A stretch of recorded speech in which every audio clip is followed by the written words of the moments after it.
चढ़ल जवानी बटे लागी बॉडी खराचा। कहाँ की रहने वाली हैं आप? दरभंगा। ये दरभंगा की है जी? आप बंगाल की हैं आप? बाप रे बाप। আমি তোমাকে ভালোবাসি না। आज तक एक ही चीज सीख पाई हूँ पूरे बंगाली नहीं, वो प्रीति है ना, वो मुझे कभी कभी सिखाती रहती है बंगाली में कुछ कुछ कुछ कुछ बोलना, तो उसी से मैंने थोड़ा थोड़ा सीखा है। बाकी ठीक है, बहुत खुश रहिए आप लोग, आगे बढ़िए। कि काले बाजे डामारा हरिया बाजी लछमारा लाइक के भाग जगई तपेटा रोहन जवानिया से गोरी आग लगई।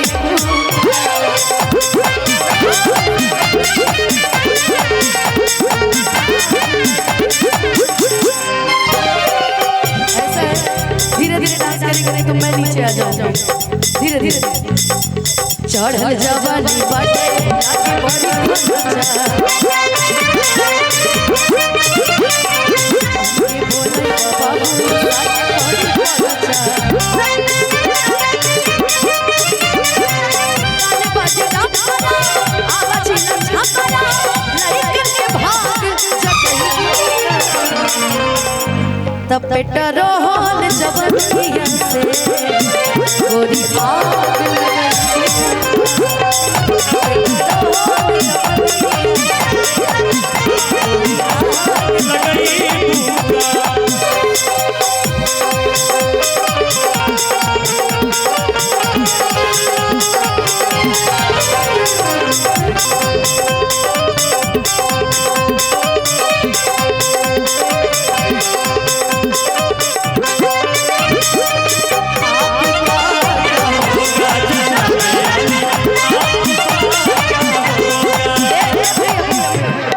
धुन कौन बजाएंगे अभी? बाबा टेपरनाथ भैया ने बजाया। बाबा टेपरनाथ। वाकई ये बात देखो बड़ी सटीक है। कौन सा बजाए थे अभी? बड़ी सुंदर नहीं यार, अपनी तो जैसे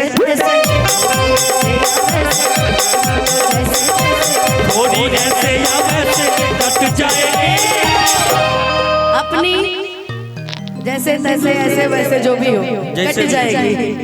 आपका क्या होगा जन?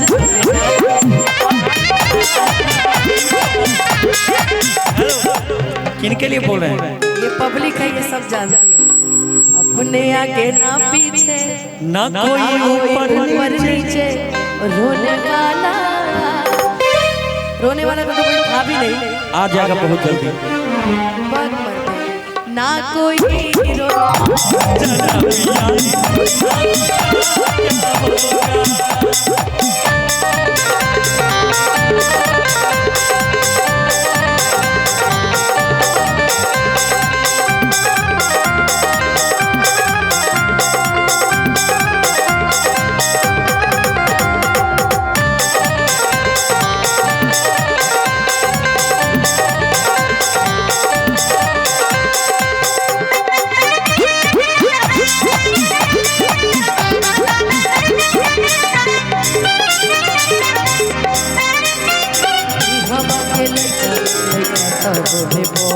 पूरा जीवा भी जोश जदी चढ़ जाए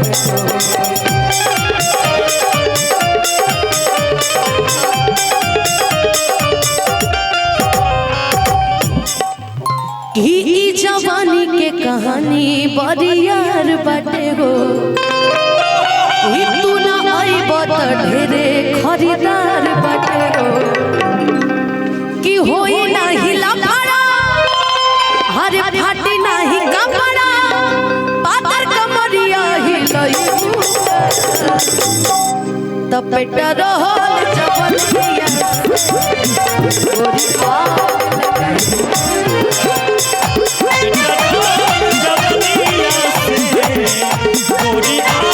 लगई।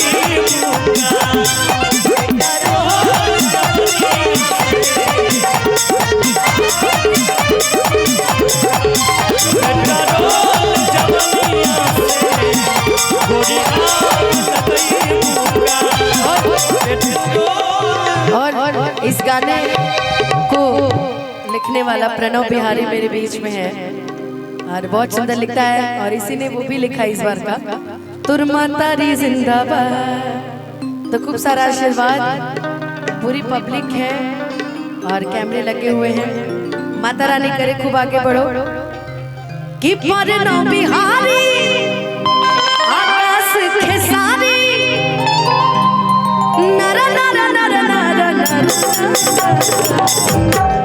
तो बेटा रोल जवनिया से गोरी आग लगई मुका बेटा रोल जवनिया से गोरी आग लगई मुका बेटा रोल